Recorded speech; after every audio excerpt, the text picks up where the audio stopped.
Презентацию, наверное, сразу включите. Все поняла.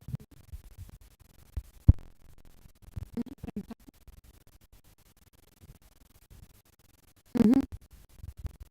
Мгм.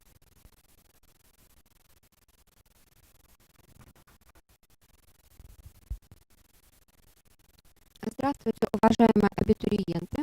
Мы начинаем консультацию по программе магистратуры «Педагогическая деятельность в дошкольном образовании». Меня зовут Баранилова Ирина Геннадьевна, я кандидат педагогических наук, доцент, заведующая кафедрой дошкольной педагогики и психологии, руководитель программы магистратуры.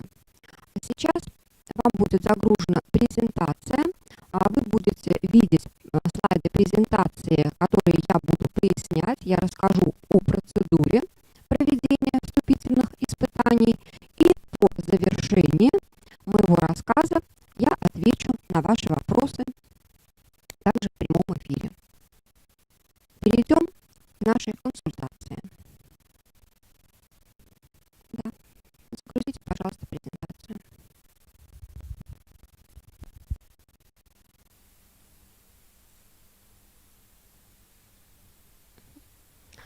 Итак, первая консультация по программе «Педагогическая деятельность в дошкольном образовании».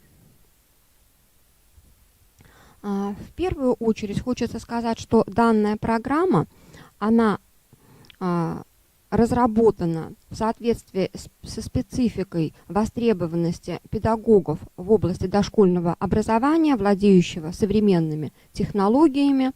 Потребность в таких специалистах значительно возрастает в современных условиях в связи с тем, что система образования меняется, и потребность в инновационных кадрах, владеющих современными технологиями, она достаточно высока.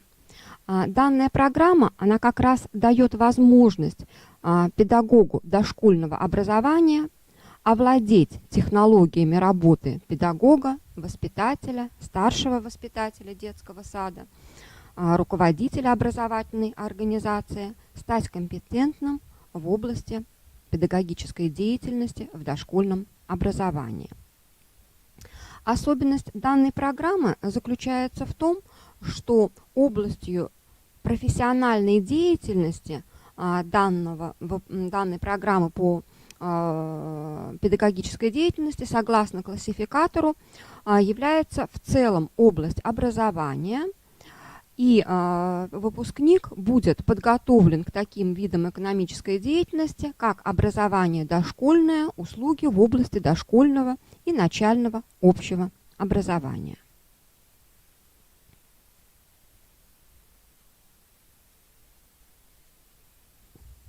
Форма реализации данной программы очная, 2 года, но фактически чуть немного меньше. Вы поступаете в сентябре и заканчиваете через 2 года, примерно в июне.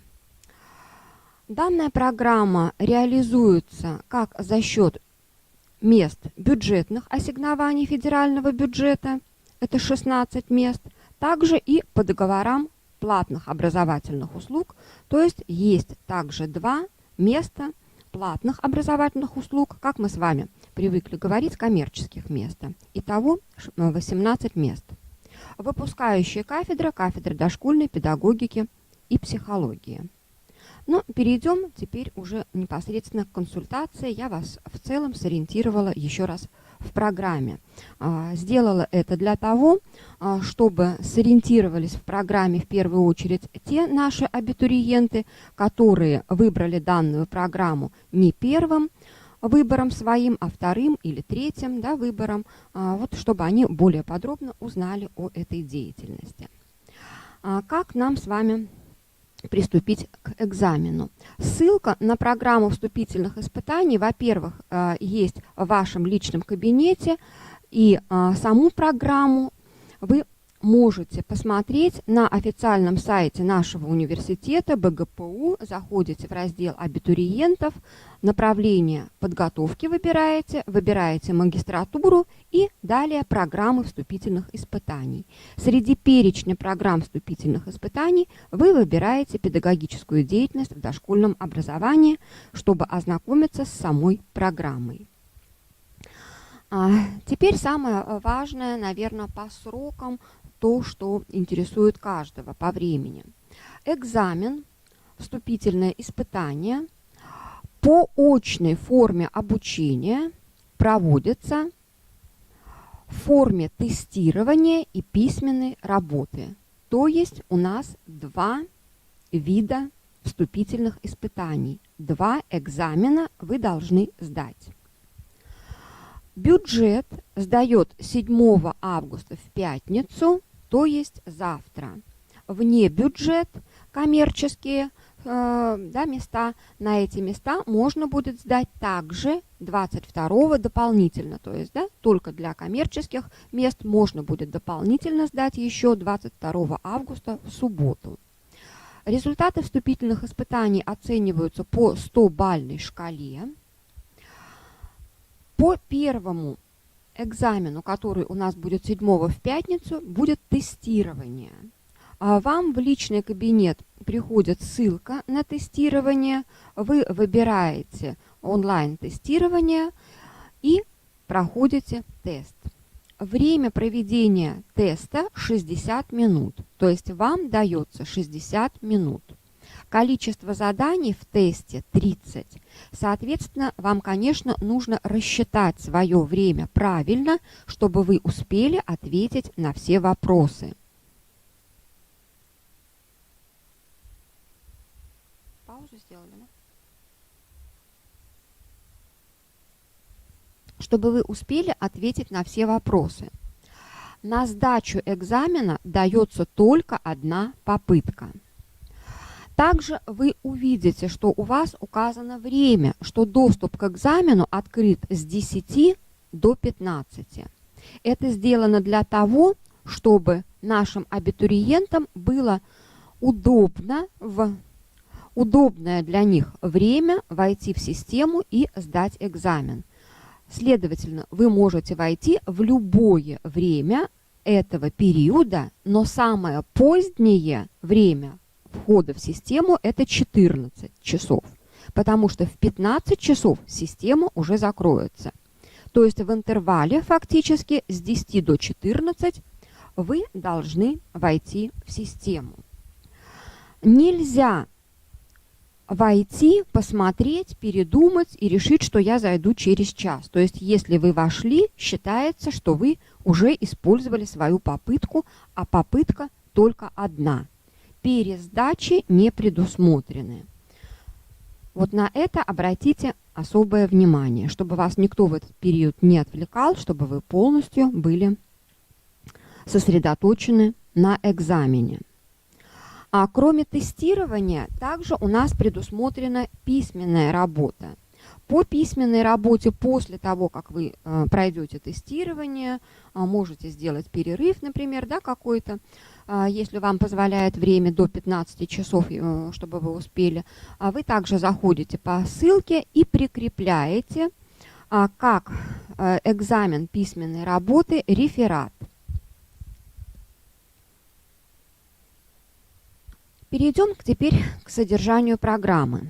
Программа по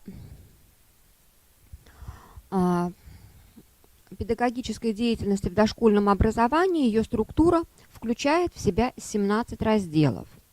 Вопросы по каждому из разделов включены в тесты. Как найти программу, я вам сказала выше, и наверняка вы с ней уже знакомились. Но как пример давайте посмотрим, какие, допустим, примерные разделы программы есть. Я выписала вам несколько из разделов, напомню, их всего 17. Вы видите, что программа охватывает основные направления деятельности педагога дошкольного образования.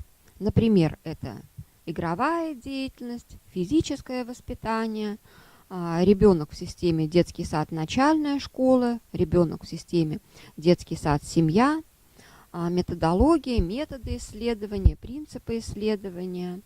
Вот, например, такие разделы. Давайте с вами приведем конкретный пример.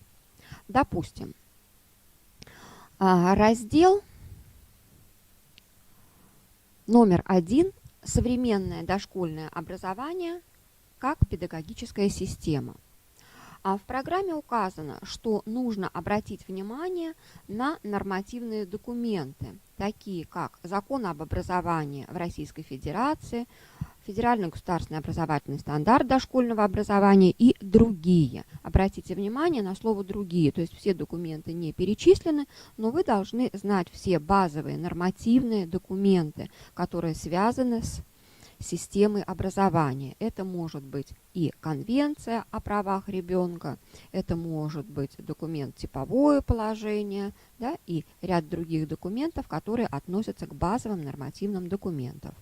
Вы должны знать основные цели, задачи этих документов, то есть ориентироваться в нормативно-правовой базе.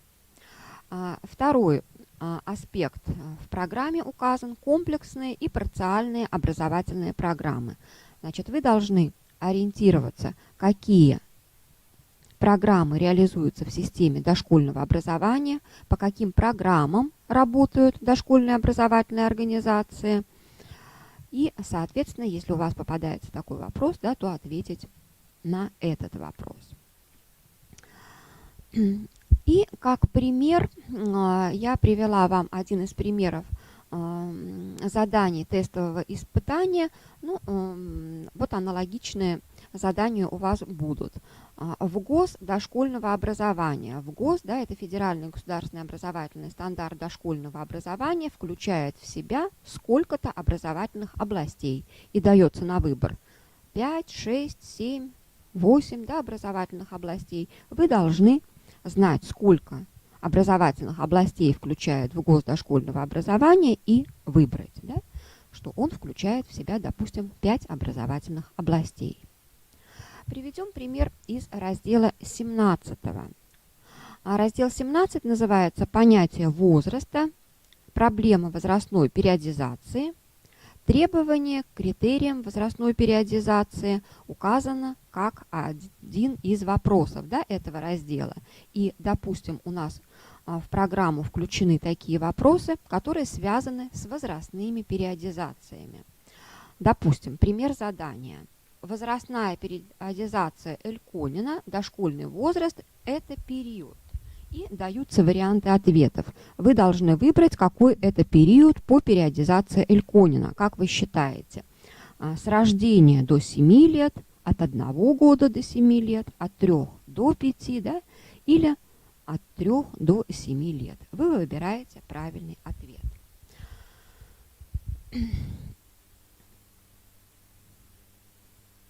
Литература, на которую необходимо обратить внимание при подготовке к экзамену, отражена прежде всего в самой программе.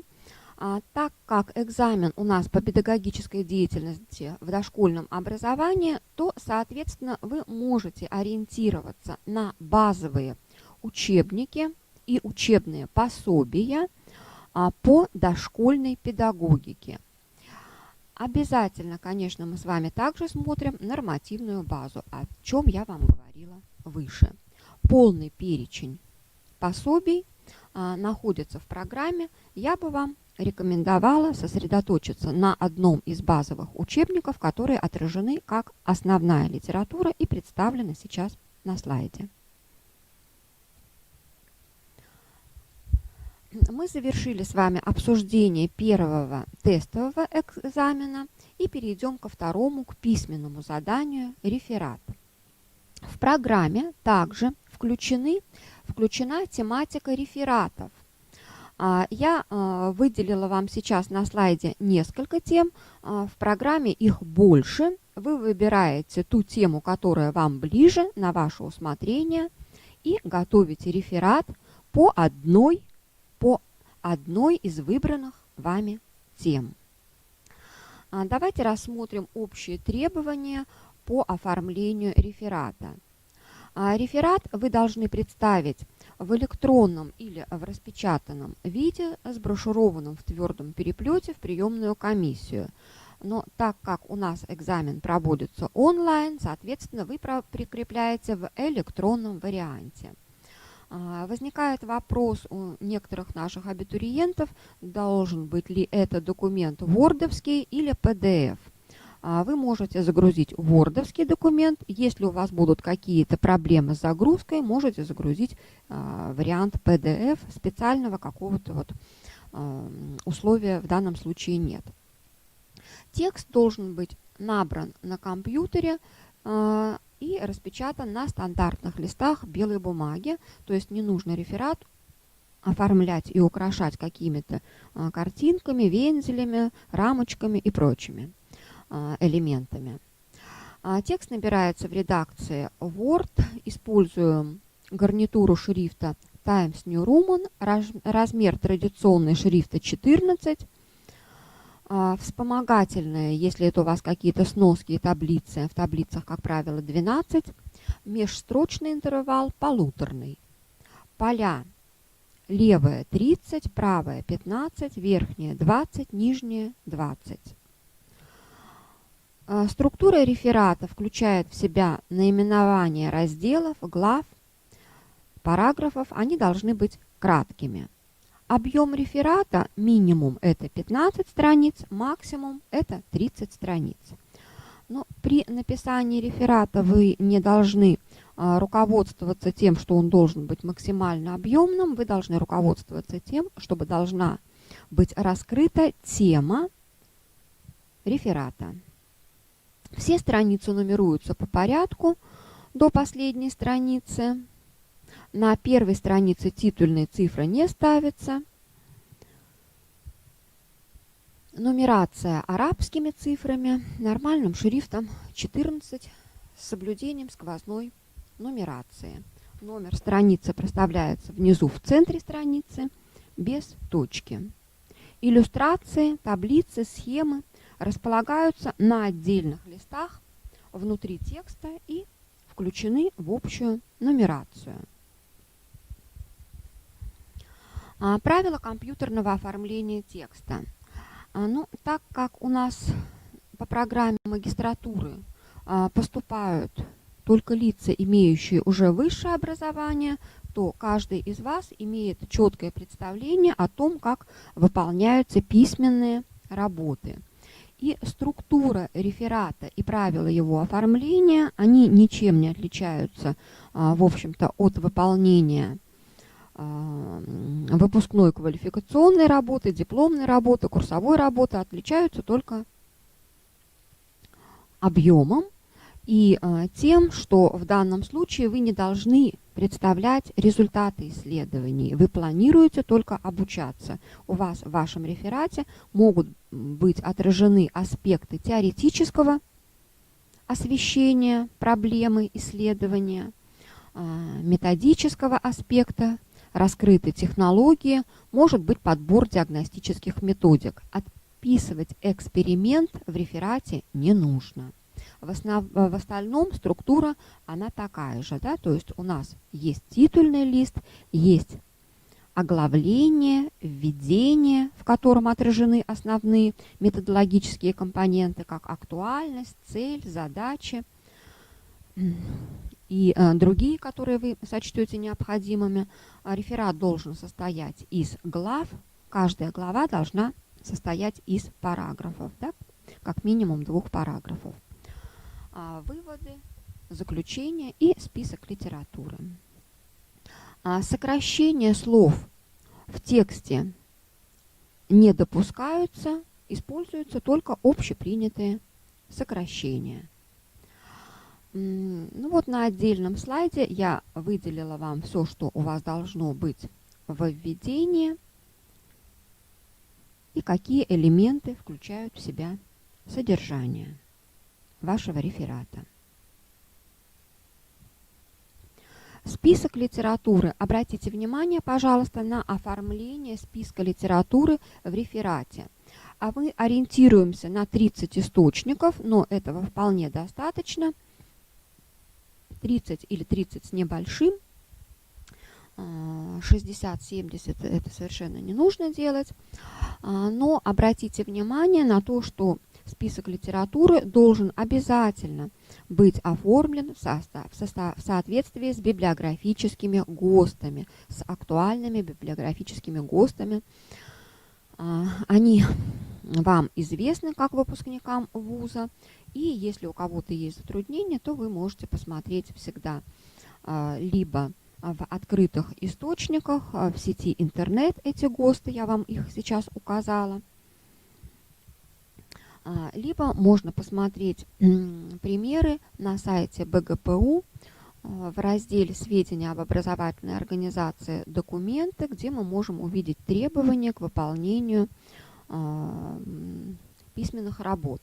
И также на странице кафедры, где есть кафедра дошкольной педагогики и психологии, также в разделе «Документы» есть методические рекомендации по выполнению выпускных квалификационных работ. Там эти требования тоже отражены, если кому-то необходимо посмотреть дополнительно пример. Хочу обратить ваше внимание, что при составлении списка литературы вы должны указывать актуальные источники прежде всего. То есть обязательно не менее 30% это должны быть источники последних 5 лет, современная нормативная база и современные методические исследования и теоретические исследования в области дошкольного образования. Моя электронная почта и номер мобильного телефона отражены у вас сейчас на слайде. Если у вас в течение дня и подготовки возникнут какие-то вопросы, на которые необходимо уточняющий ответ получить, я готова вас проконсультировать. Наша кафедра находится по адресу улица Чернышевского, дом 25А, кабинет 313. Там вы будете учиться при поступлении на программу магистратуры. Я же сейчас завершила свою консультацию и готова, если у вас есть вопросы, ответить на ваши вопросы.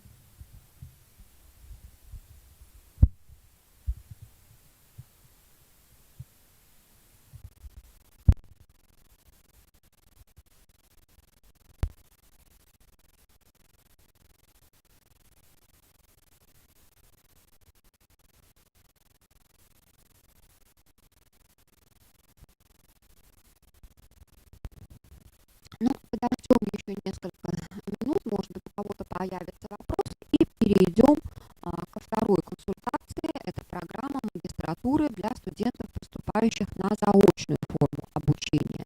Если у кого-то появятся вопросы, вы их задаете в чате, я в завершении консультации отвечу в целом на все вопросы.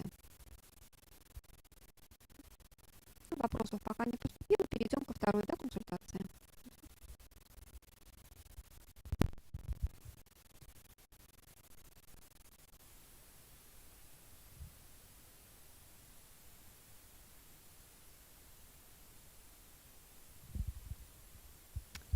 Уважаемые абитуриенты, поступающие по программе магистратуры, направление педагогическое образование, профиль методическая деятельность в дошкольном и начальном образовании. Начинаем консультацию к вступительному испытанию по данной программе. Я руководитель программы магистратуры Бронилова Ирина Геннадьевна, кандидат педагогических наук, доцент, заведующая кафедрой дошкольной педагогики и психологии и руководитель программы «Методическая деятельность в дошкольном и начальном образовании». Хочу немного рассказать о данной программе, чтобы в первую очередь сориентировать тех наших абитуриентов, которые выбрали данную программу как второй или третьей программой своего выбора, чтобы они понимали особенность, специфику этой программы еще более четко и ясно. Данная программа направлена на подготовку высококвалифицированных специалистов в области именно методической работы в образовательных организациях. способных удовлетворять потребности современной системы образования в педагогических кадрах высокой квалификации и готовых к эффективной реализации методической деятельности. Организация методической деятельности на сегодняшний день является одним из важных приоритетных направлений деятельности и этапов, которые сейчас решаются у нас на государственном уровне. Ей уделяется большое внимание. Поэтому наша программа, она вот как раз идет в ногу со временем, направлена на решение этого актуального социального заказа системы образования Российской Федерации и Республики Башкортостан.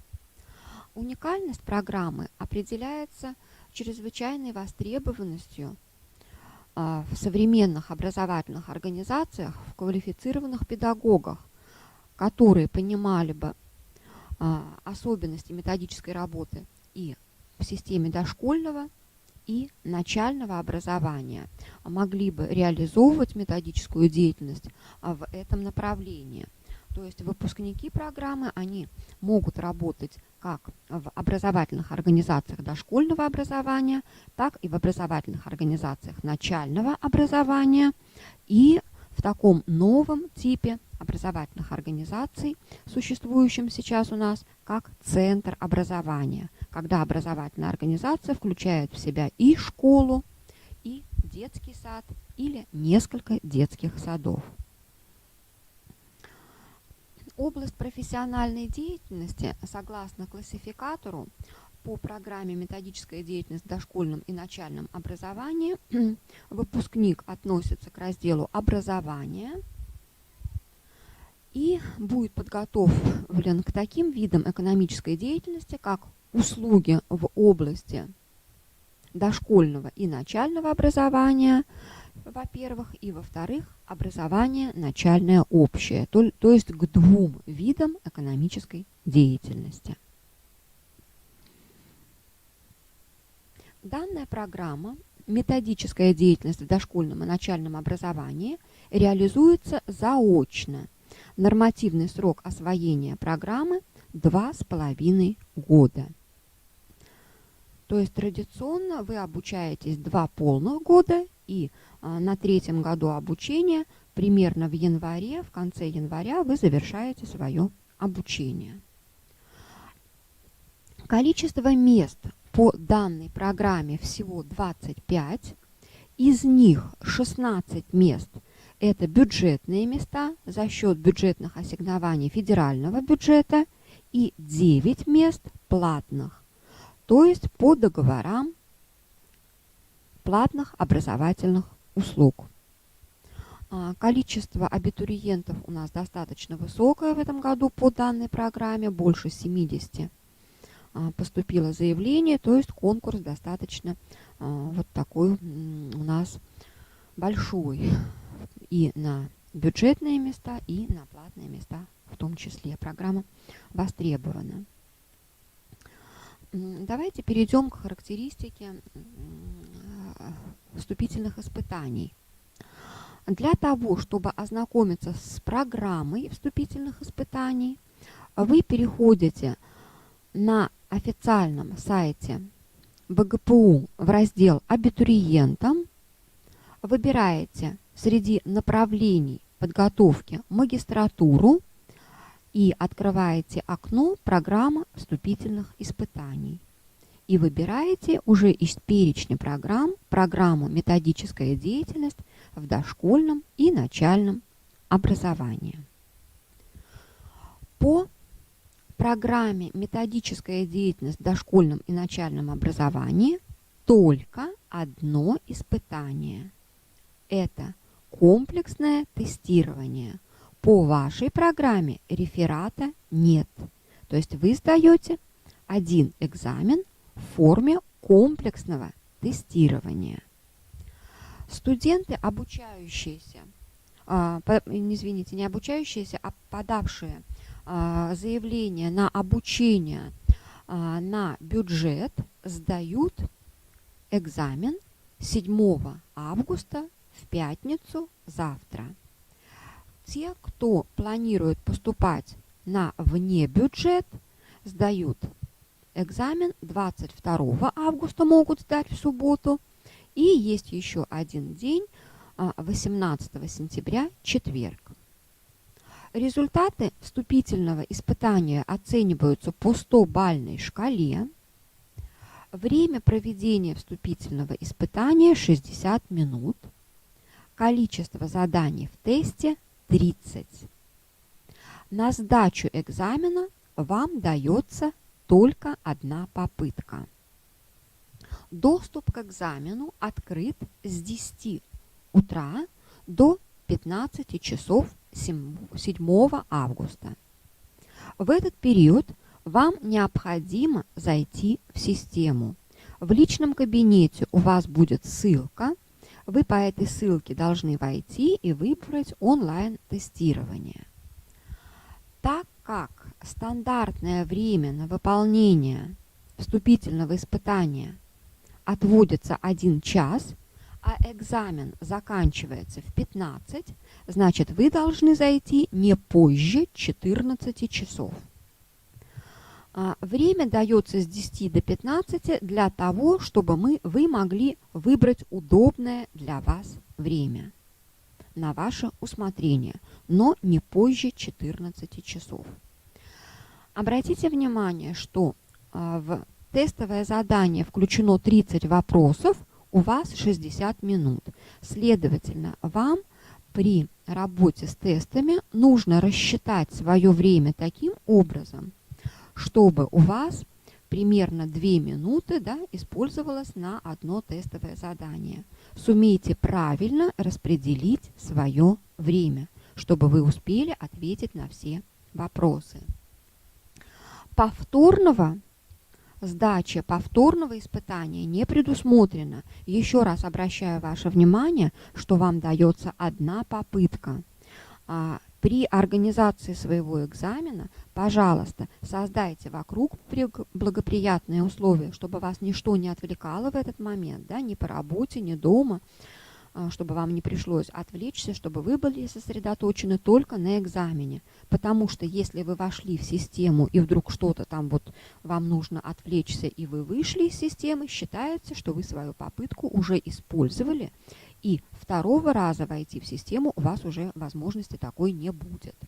Поэтому отнеситесь особенно внимательно и ответственно, да, вот к сдаче экзамена.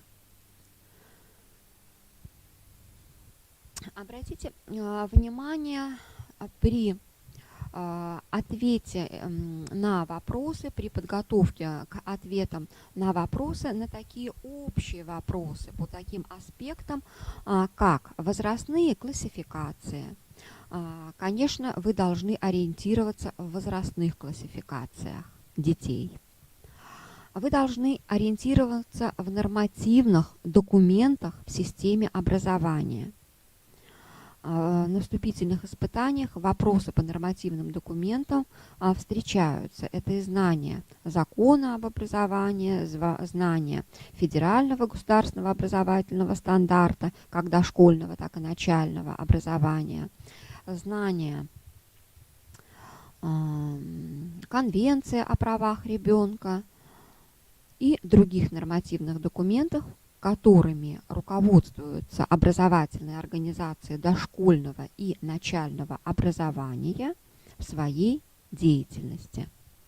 Обязательно обратите внимание на организацию делопроизводства в системе образования, на контроль в системе образования, организацию педагогического процесса, методы и принципы обучения. Вот, я бы выделила такие вот разделы, на которые вам нужно обратить внимание при подготовке. Давайте приведем с вами пример. Допустим, один из разделов программы у нас называется «Содержание формы организации методической работы с педагогическими кадрами дошкольного и начального общего образования». В этом разделе есть такой вопрос выделен, как методическая работа как способ регулирования взаимоотношений между педагогами образовательной организации. Допустим, в рамках этого вопроса, этого раздела может быть включено такое задание. Содержание межличностных отношений в коллективе, отражающее систему отношений членов коллектива друг с другом, называется. И вы должны выбрать правильный ответ среди 4. Допустим, социально-психологический микроклимат, круговая порука, согласованность действий, психологическая совместимость сотрудников. Вы выбираете, например, ответ социально-психологический микроклимат. Приведем еще один пример.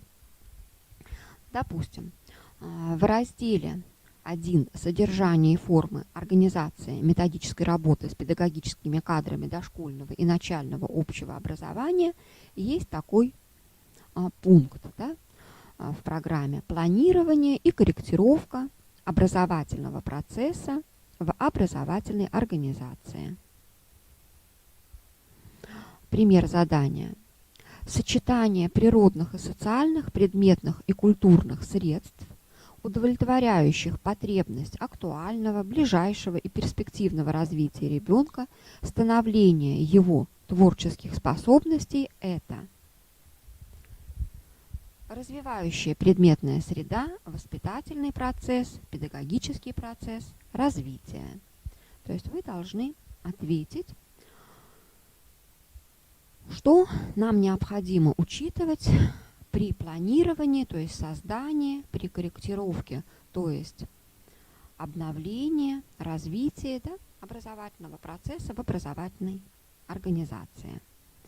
Вы, отвечая на этот вопрос, допустим, выбираете развивающую предметную среду образовательной организации. Хочу обратить ваше внимание, так как программа, на которую вы поступаете, методическая деятельность в дошкольном и начальном образовании, у вас в тестовых испытаниях включены вопросы как по дошкольному образованию, так и по начальному образованию.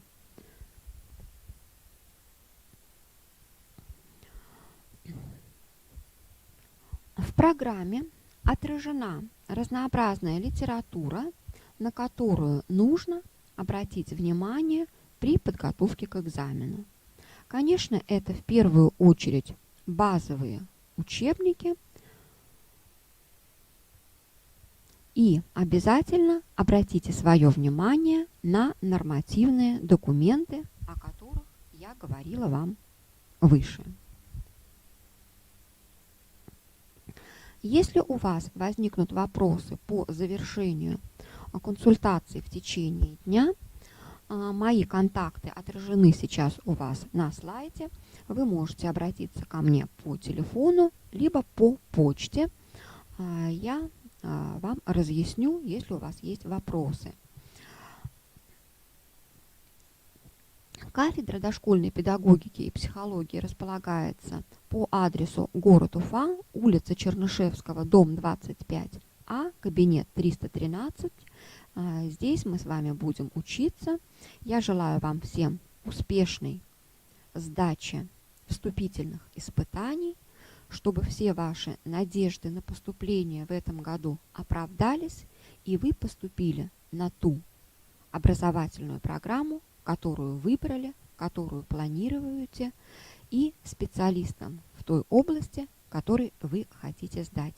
Удачной всем сдачи вступительных испытаний и успешного поступления в Башкирский государственный педагогический университет имени Мифтахиддина Акмуллы.